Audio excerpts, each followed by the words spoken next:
उत्तर प्रदेश में बीजेपी आज भी मान रही है कि हारना भारी पड़ गया।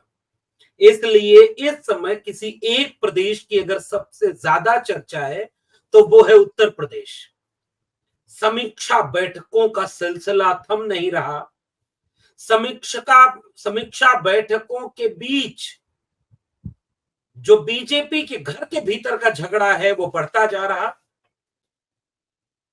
विधायक से लेकर कई नेता विरोध में आवाज उठाने लगे कि उत्तर प्रदेश में सब ठीक नहीं हो रहा और अगर उत्तर प्रदेश में ऐसा ही चलता रहा तो चीजें संभाले नहीं संभलेंगी। क्या दिल्ली में बैठे अमित शाह ने योगी आदित्यनाथ को हटाने का मन बना लिया है? क्या इसे नरेंद्र मोदी की सहमति भी मिल गई है? क्या अब खोजा जा रहा है कि कब हटाया जाए, किससे हटाया जाए? इसकी पूरी तैयारी चल रही है और जिसकी घोषणा, जिसका सबूत, जिसका प्रमाण कल हुई बीजेपी की समीक्षा बैठक में देखने को मिल गया। तो आज के वीडियो में विस्तार से इसकी पड़ताल करने की कोशिश करते हैं कि असल में उत्तर प्रदेश में क्या चल रहा है और क्या उत्तर प्रदेश में कुछ बड़ा होने वाला है और जिसके आसार अब साफ दिखाई दे रहे हैं। स्वागत है आप सबका 4 PM न्यूज नेटवर्क पर। मैं हूं डॉक्टर लक्ष्मण यादव। तो उत्तर प्रदेश में बीजेपी 2024 में उतना अच्छा प्रदर्शन नहीं कर पाई जिसकी उम्मीद बीजेपी को थी। बीजेपी की अपनी सरकार 2024 में जब चुनाव चल रहा है तो यूपी में भी है और दिल्ली में भी बैठी हुई है। उत्तर प्रदेश जहां राम मंदिर बनवाया बीजेपी के नेताओं का कहना है कि उन्होंने ही बनवाया। बीजेपी कहां ये मानती है या उसके लोग कहां मानते हैं कि सुप्रीम कोर्ट से बना है। लेकिन बीजेपी की राजनीति का केंद्र जो है राम मंदिर, वो कहां? यूपी में। प्रधानमंत्री नरेंद्र मोदी की कॉन्स्टिट्यूंसी कहां है? यूपी में। काशी कॉरिडोर कहां बना? यूपी में। काशी मथुरा का नंबर अगला आने वाला है, वो दोनों कहां? यूपी में। सबसे ज्यादा लोकसभा सीटें कहां? यूपी में। सबसे ज्यादा सीटें अगर बीजेपी ने कहीं जीती थी 14 और 19 में, तो वो राज्य भी कौन सा था? यूपी। इतनी चीजें यूपी में बीजेपी के फेवर में थी। विपक्ष बिखरा हुआ था। 17 में अखिलेश यादव और राहुल गांधी का गठबंधन हुआ, कामयाब नहीं हो सका। 19 में आदरणीय मायावती जी के साथ अखिलेश जी का गठबंधन हुआ, कामयाब नहीं हो सका। 22 में अखिलेश यादव जी ने अपने ढंग से नए समीकरण को साधने की कोशिश की, कामयाब नहीं हो सकी। 24 में ऐसा क्या हुआ कि बीजेपी यूपी में नाकामयाब हो गई और विपक्ष का वही गठबंधन जो 2017 में अखिलेश और राहुल का था और 2019 में आदरणीय मायावती जी के साथ था, वो नए समीकरणों के साथ उस वोट बैंक को साधने और एकजुट करने में कामयाब हो गया और बीजेपी यूपी में बुरी तरह से हार गई। मंथन इस बात का चल रहा है, क्यों हारी बीजेपी, कैसे हारी बीजेपी, किसकी भूमिका ज्यादा है? विपक्ष का दावा है, राजनीतिक विश्लेषकों का मानना है कि इसमें बड़ी भूमिका बीजेपी की नहीं है। बीजेपी के हारने में बड़ी भूमिका उत्तर प्रदेश की जनता की है, जिसने यह देख लिया और कबूल कर लिया कि भाई आप तो संविधान बदलने निकल गए थे। आप जो है ये कहां देख रहे थे कि किसकी सरकार बननी है, किसकी जानी है। अयोध्या के सांसद चुनाव लड़ने के पहले ही बोल गए कि भैया संविधान बदलना है।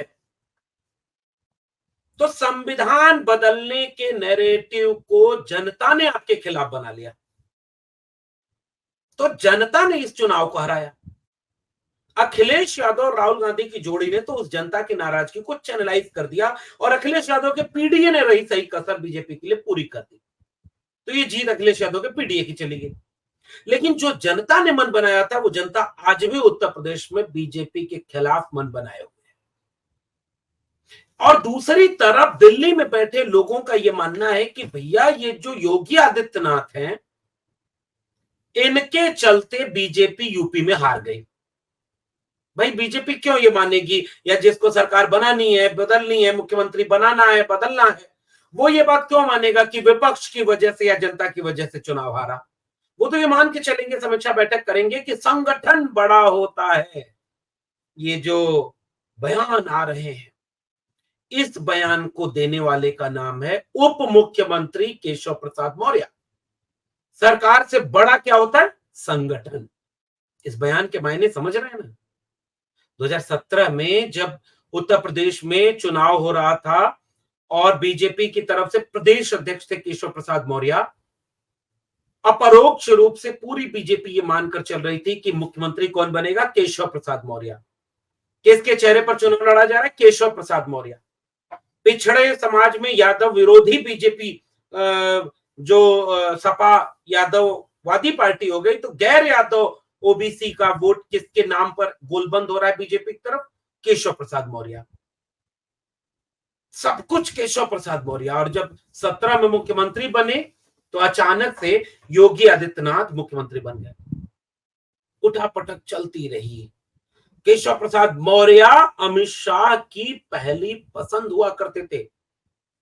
22 का चुनाव आता है और यही केशव प्रसाद मौर्य जो कल की समीक्षा बैठक में सरकार से बड़ा संगठन को बता रहे हैं, जो मीडिया की खबरें आ रही है उसके मुताबिक, तो वो केशव प्रसाद मौर्य 22 में दिलचस्प राजनीतिक वाकये के तहत पल्लवी पटेल से चुनाव हार गए। क्योंकि वो केशव प्रसाद मौर्य 22 में भी इस बात की सुगबुगाहट करते सुनाई दे रहे थे कि मुख्यमंत्री के चेहरे पर चुनाव थोड़ी हो रहा है, ये कमल के फूल पर चुनाव हो रहा है, बीजेपी के नाम पर चुनाव हो रहा है। जीतने के बाद देखेंगे मुख्यमंत्री कौन बनेगा। बीजेपी जीत गई, मुख्यमंत्री वही योगी आदित्यनाथ फिर से बन गए और केशव प्रसाद मौर्य चुनाव हार गए, जिससे उनकी पूरी की पूरी दावेदारी पर चुनौती खड़ी हो गई। सवाल खड़ा हो गया कि एक हारे हुए मुख्यमंत्री पर कोई क्यों दाव, मुख्यमंत्री के चेहरा कोई क्यों, एक हारे हुए विधायक को मुख्यमंत्री का चेहरा कोई क्यों बनाएगा? और केशव प्रसाद मौर्य बावजूद इसके दिल्ली के प्रभाव और दबाव में हारने के बाद भी एमएलसी के रास्ते उप मुख्यमंत्री तक पहुंच गए।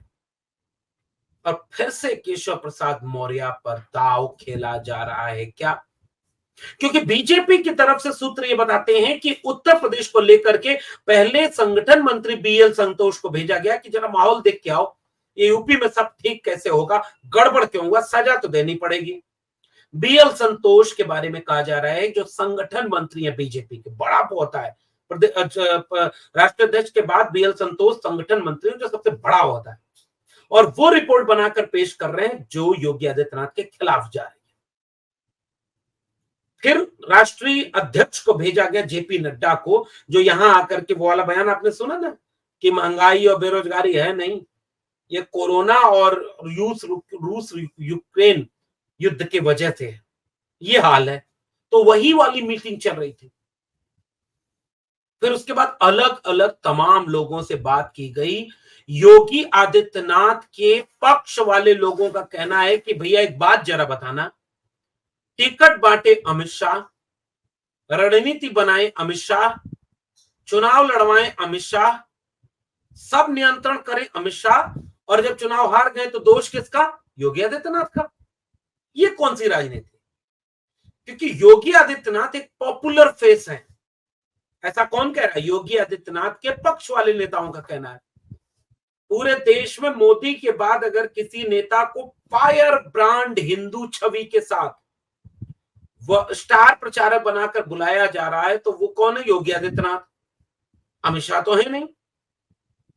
तो भाई योगी आदित्यनाथ की पॉपुलैरिटी अगर इतनी ज्यादा है तो इसमें दोष योगी आदित्यनाथ को है नहीं, और ये प्रदेश का चुनाव तो हो नहीं रहा था, और इसमें फिर योगी का दोष क्या है? ये जब पूरा समीकरण बनता है तो ये रिपोर्ट भी बड़ा तेजी से लोगों के बीच उठाई जा रही है। फिर योगी आदित्यनाथ के भाषण छोटी सी क्लिप का वायरल हो रहा है, आज आसपास का ही है। योगी आदित्यनाथ कह रहे हैं जैसे हम 17 जीते, 19 जीते, 22 जीते, पंचायत चुनाव जीते, नगर निगम जीते, वैसे ही 27 जीतेंगे, बीच से 2024 गायब। इसके क्या संकेत हैं? क्यों योगी आदित्यनाथ ने 2024 के चुनाव का जिक्र ही नहीं किया? क्योंकि ये मोदी के चेहरे पर हो रहा था। और अखिलेश यादव ने पूरे चुनाव में उत्तर प्रदेश में लगातार एक सवाल उठाया जो देश में कोई समझ नहीं पा रहा था। अखिलेश यादव का भाषण अगर आपने नहीं सुना तो जरूर सुनिएगा। अखिलेश यादव कह रहे थे ये डबल इंजन वालों में से एक इंजन गायब। बड़ी बड़ी होर्डिंग पर अब पूरे उत्तर प्रदेश में जो होर्डिंग लग रही थी केवल केवल और केवल प्रधानमंत्री नरेंद्र मोदी की। और अखिलेश यादव ने कहा कि एक इंजन गायब हो गया है क्योंकि दोनों इंजन आपस में टकरा रहे हैं, तो एक खटारा इंजन हो गया, इसको इंजन को बदलो। ये इशारा अखिलेश यादव ने पहले ही कर दिया था। क्या इस वजह से जौनपुर के बीजेपी विधायक का वो बयान आ गया क्या? बाद में हालांकि सफाई उन्होंने दे दी है कि अरे सब फर्जी है, ये सब कोई बयान, लेकिन बयान में पीड़ा तो ये थी कि अखिलेश यादव का पीडीए भारी पड़ रहा है, 27 में बीजेपी चुनाव में लौट नहीं पाएगी। इसलिए बीजेपी लगातार रणनीति बना रही है कि इसका ठीकरा किसके ऊपर फोड़ा जाए। तो योगी आदित्यनाथ के मानने वाले लोग, उनके पक्ष के लोगों का कहना है कि भाई हमारे हाथ में तो कुछ था नहीं, तो ठीकरा हमारे ऊपर क्यों फोड़ा जाएगा। दूसरा खेमा पूरी तरह से कह रहा है कि योगी आदित्यनाथ अपनी कुर्सी बचाने के लिए वो मेहनत किए ही नहीं, भीतर घात को सुलझाए ही नहीं, और बीजेपी के कार्यकर्ता शांत बैठ गए, जिसका नुकसान ये हुआ कि 37 सीटें सपा जीत गई और 43 सीटें कुल मिलाकर बीजेपी हार गई यूपी में। चंद्रशेखर आजाद 44वीं सीट, यानी कुल मिलाकर के 36 सीटों पर बीजेपी आ गई। और आज की तारीख में अगर केंद्र में पूर्ण बहुमत की नरेंद्र मोदी की सरकार नहीं बनी है तो इसकी पूरी क्रेडिट अगर किसी को जाती है तो उत्तर प्रदेश को जाती है। इसलिए बीजेपी अपनी समीक्षा बैठक तो उत्तर प्रदेश में करेगी, और इसलिए अब ये खबरें आ रही है कि उस समीक्षा बैठक में हुआ क्या क्या, कैसे कैसे तमाम बिंदु उठाए गए। और इन बिंदुओं में सबसे पहले ये बिंदु उठाया गया कि महामंथन के बीच प्रस्ताव पेश हो रहा है, बहस हो रही है, मुद्दा बनाया जा रहा है, आगे की रणनीति तय की जा रही है, जिसमें पहला बिंदु आया कि पेपर लीक का नुकसान हुआ है, पेपर लीक की समस्या से बहुत जल्दी निजात पाना होगा। आंदोलन हो रहे उत्तर प्रदेश से लेकर के पूरे देश में, बीजेपी उत्तर प्रदेश में बैठ करके रणनीति बना रही कि पेपर लीक को रोको। विपक्ष ने संविधान पर भ्रम फैलाया, यह पॉइंट भी डिस्कस हुआ इस समीक्षा बैठक में कि संविधान को लेकर भ्रम फैलाया और हमारे लोग संविधान पर फैलाए जा रहे भ्रम का निदान नहीं कर सके, इसलिए बीजेपी हारी। तीसरा पॉइंट जो इस पूरी बैठक में डिस्कस हुआ, कांग्रेस ने झूठा प्रलोभन दिया।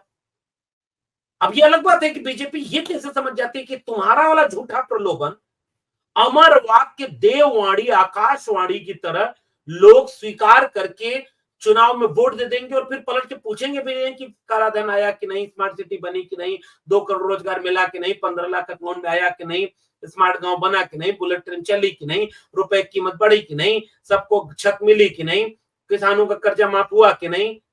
इस पे लगता है कि झूठ, हमारा ही झूठ चल जाए। विपक्ष का फैलाया भ्रम और झूठ कैसे चल गया, इस पर मंथन हुआ।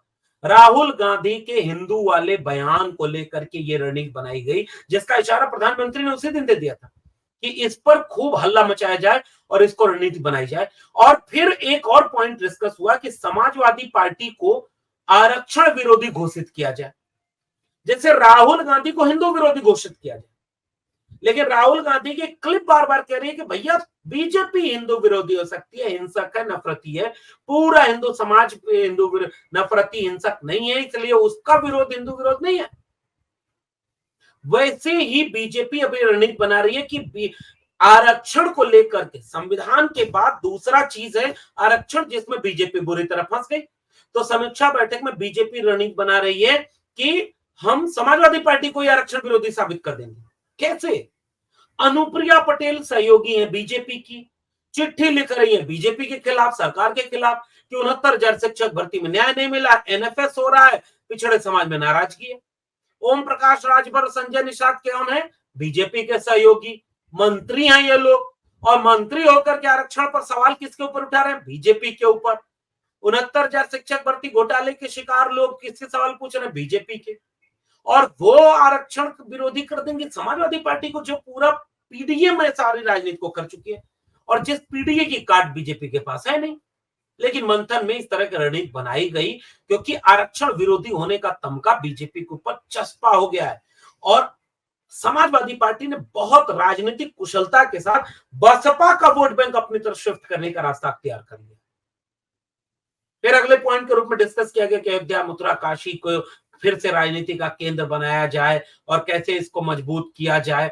उसके बाद फिर से अगले पॉइंट के रूप में डिस्कस किया गया कि कैसे हम उपचुनाव की 10 के 10 सीटों को जीत जाएं। ये पूरी रणनीति बीजेपी ने बनाई है, क्योंकि उपचुनाव को एक टास्क के रूप में दे दिया गया कि उपचुनाव के 10 से 10 सीटें जीतें।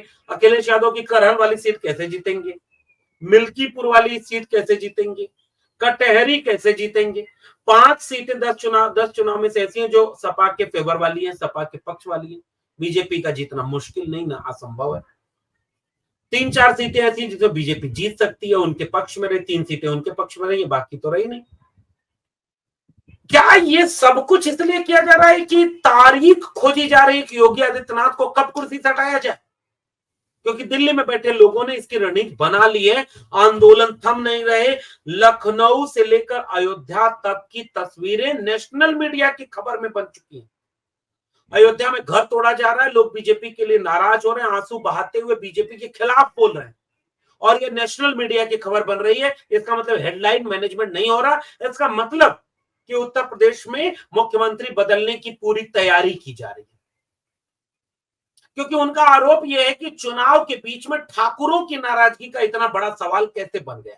पॉइंट तो है भाई, पश्चिमी उत्तर प्रदेश में जब धारा 144 लागू होती है, चुनाव चल रहा होता है, तो ठाकुरों की इतनी बड़ी बड़ी पंचायत कैसे हो गई? तो उनका कहना है कि योगी आदित्यनाथ इसके पीछे थे, और फिर पूरी लॉबी योगी आदित्यनाथ ने अपनी तैयार कर ली। दिल्ली को एक मुसीबत यह भी है कि येदुरप्पा का माहौल यूपी में जो योगी आदित्यनाथ हैं वो येदुरप्पा नहीं है, शिवराज सिंह चौहान नहीं है, वसुंधरा राजे नहीं है, विजय जो गुजरात के हैं वो नहीं है, विजय रूपाला, उसके बाद उत्तराखंड वाले मुख्यमंत्री। बीजेपी ने ऐसे मुख्यमंत्री बदले ना, अच्छा तुम हटो आज से, अच्छा आपको भेज दिया, आप जाइए, आपका काम खत्म, उनको भेजिए। अच्छा आप चलिए शिवराज जी, चलिए केंद्र में मंत्री बन जाइए। अच्छा खट्टर साहब आप मुख्यमंत्री नहीं है, चलिए केंद्र में मंत्री बनिए। चुपचाप जी साहब चल दिए सब लोग। येदुरप्पा जी अब आपका काम खत्म, अब चलिए उधर। वसुंधरा जी के लिए चिट आई आपकी, राजनाथ जी धीरज पकड़ा। योगी आदित्यनाथ के लिए यह माना जा रहा है कि बीजेपी को यूपी में भारी नुकसान हो सकता है, क्योंकि योगी आदित्यनाथ ने अपने लोगों को हर जिले में तैयार किया। वो अपराधी भी रहे हों, अगर योगी आदित्यनाथ के लोग हैं तो उनको पैसे से मजबूत किया गया, राजनीतिक सत्ता से मजबूत किया गया, और अपना एक लॉबी तैयार की गई। जो मुसीबत बन रहा है ये अमित शाह और प्रधानमंत्री नरेंद्र मोदी या बीजेपी के लोगों के सामने, जो योगी को हटाना चाह रहे हैं, कि योगी को हटाने के बाद चीजें बहुत तेजी से उत्तर प्रदेश में बदलेंगी, मुश्किल है। और वहीं दूसरी तरफ ये भी एक सवाल चिंताजनक बन गया है कि चेहरा किसको बैठाया जाए। अमित शाह की पहली पसंद है केशव प्रसाद मौर्य, लेकिन चुनाव हार गए, अपने समाज में उनकी पैठ बची नहीं, और उनका समाज भी उनसे नाराज रहता है। उधर सपा है जिसने तमाम मौर्य, कुशवाहा और सैनी और शाह के लोगों को टिकट देकर के पीडीए के जरिए अपनी तरफ खींचा। इस बीच में चेहरा कौन हो? ब्रजेश पाठक ब्राह्मण है, अमित शाह चाहते हैं कि अखिलेश यादव के पीडीए की काट के लिए कोई ओबीसी मुख्यमंत्री बना दें, और केशव प्रसाद मौर्य चुनाव भी हारे हैं, कद भी घटा है, लेकिन अभी पहली पसंद तो वही बने हुए। इसलिए इस समीक्षा बैठक में केशव प्रसाद मौर्य का यह बयान तेजी से वायरल हो रहा है, या किया जा रहा है कि संगठन सरकार से बड़ा होता है। तो उत्तर प्रदेश की राजनीति में भूचाल आया। कई लोगों का और विद्वानों का मानना है कि बीजेपी समाजवादी पार्टी के पीडीए से डर गई है, राहुल अखिलेश की एकता से डर गई है, और योगी आदित्यनाथ के लोकप्रिय होने से, क्योंकि जिस कट्टर हिंदुत्व को मोदी और अमित शाह ने पिछले 10 साल में बीजेपी की राजनीति का केंद्र बना दिया, पूरे देश में कट्टर हिंदुत्व सबसे बड़ी चीज बन गया। उस कट्टर हिंदुत्व का उनसे बड़ा प्रतीक अगर कोई बनना चाहे तो वो योगी आदित्यनाथ, बुलडोजर बाबा। तो वो बुलडोजर जो कल तक सबको पसंद आ रहा था, हिंदू बना मुस्लिम की राजनीति का बड़ा मजा आ रहा था, अब वही बुलडोजर बाबा बीजेपी के सामने चुनौती बन गया। इसलिए अब देखिएगा यूपी की खबरें तेजी से नेशनल मीडिया में वायरल हो रही है, चाहे वो हाथरस की बाबा का मामला हो, वहां के सरकार के ऊपर सवाल उठा, प्राइमरी शिक्षक भर्ती नहीं आ रही है, बेरोजगारों को रोजगार नहीं मिल रहा, वहां सरकार घिर गई। प्राइमरी के शिक्षकों ने इतना विरोध किया कि ऑनलाइन अटेंडेंस सरकार को वापस लेनी पड़ी। नौजवानों के आंदोलन बढ़ते जा रहे हैं। 69,000 शिक्षक भर्ती मामले जैसे मामलों में आरक्षण के शिकार लोग बीजेपी को बुरी तरह घेर चुके हैं। बीजेपी के अपने लोग समीक्षा बैठक में बीजेपी को घेर चुके हैं और सारी चीजें हेडलाइन में आ रही है। इसके वजह से माना जा रहा है कि सब कुछ तय हो गया है। तारीख का इंतजार है कि किस दिन ऐलान होगा योगी आदित्यनाथ को हटाने का और चेहरा कौन होगा। वहीं दूसरी तरफ योगी आदित्यनाथ भी अंदर खाने अपनी तैयारी कर रहे हैं। बीजेपी अपने सबसे मजबूत बन चुके राज्य को समाजवादी पार्टी के पीडीए के हाथों जाने नहीं देना चाहती। इसलिए बीजेपी अपनी रणनीति बना रही है और उत्तर प्रदेश में भूचाल आने की पूरी पृष्ठभूमि तैयार हो चुकी है, क्योंकि योगी आदित्यनाथ बाकी मुख्यमंत्रियों के चुपचाप अपने मठ लौटने वालों में से या दिल्ली के चुपचाप एक मंत्रालय संभाल लेने वालों में से नहीं है। जिस रास्ते चल करके कोई शेर बन गया, दूसरा चलने लगा तो वो नाराज हो गया। तो भाई टकराव तो ईगो का, अहंकार का और तानाशाही मिजाज का है, तो टकराव बड़ा दिलचस्प होने जा रहा है। आपका क्या मानना है नीचे कमेंट बॉक्स में जरूर बताइएगा। देखते रहिए 4 PM न्यूज नेटवर्क। फिर मिलेंगे किसी और विशेषण के साथ, तब तक के लिए बहुत बहुत धन्यवाद।